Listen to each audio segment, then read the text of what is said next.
rave at Resistor factory in Severodonetsk, Luhansk region was the first of its kind in the area for several reasons.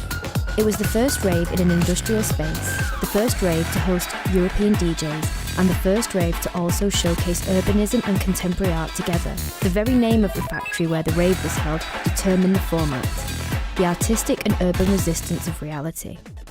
However, the rave was preceded by a day programme of lectures, exhibitions, presentations from urbanists and film screenings, in particular the experimental Armed and Dangerous series about the militarisation of society.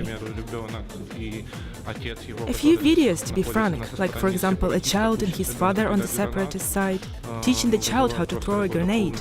It evokes a kind of total shock and a rejection to the situation that's occurring.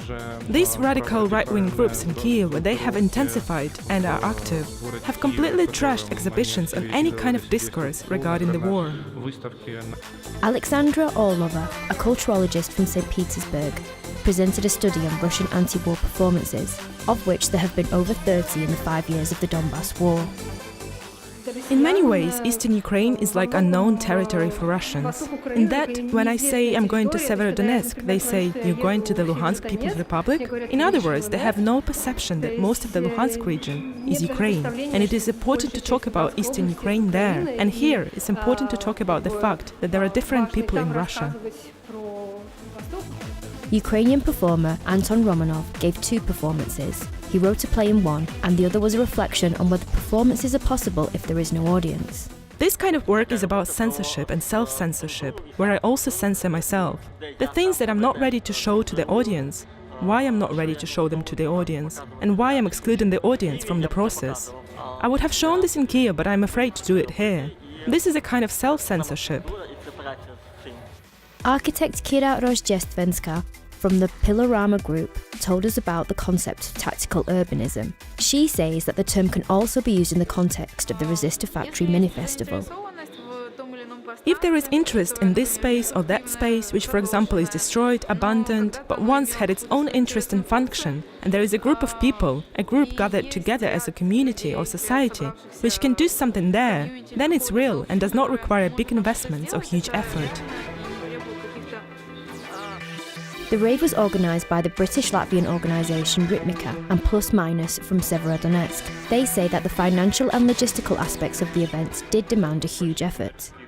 There are more commercial raves, there are smaller raves, and there are even illegal raves. It's these raves where the music is not important, but the circumstances, freedom of the rave are more important. The headlining act was Corridor from Stockholm. He came to Severodonetsk in between performances in Barcelona and Berlin. I think it's interesting to go to places where you normally aren't going. But who cares? I mean, the music is important and the message. Also making an appearance at the Luhansk rave was Dank Hank from the UK. Back home, he mainly plays at illegal raves in South London, therefore is practically unknown to the wider public. He says that he was worried about coming to Ukraine. Lots of people did say, "What are you doing?" But it's okay, you know, everyone's been so great, and when our friends were said, don't worry about it, I just thought, you know, we trust them and this is perfect, you know. People from Kiev also travelled to Severodonetsk for the rave. They say it was a really good event. In terms of sound quality and how the space was organized in general, it was absolutely incredible. The Resistor Factory party is a definitive point for rethinking the area's industrial heritage. And locals say that they would never have imagined that the industrial areas of Severodonetsk could ever be used for entertainment purposes.